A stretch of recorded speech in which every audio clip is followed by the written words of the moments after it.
Joke-joke lang po tayo mga ka-volunteer. Merong isang pastor na napunta ng Montalban, siguro baguhan na siya sa Montalban. Nagtanong siya doon sa San Isidro, sa isang tindahan. Sabi niya, "Nak, ako nga pala si pastor ganito. Saan ba rito yung papunta yun, ang papuntang Sitio Bula?"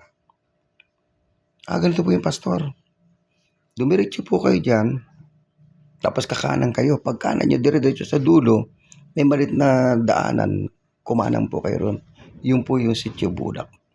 Ay, salamat anak ha. Wala pong naman, pastor.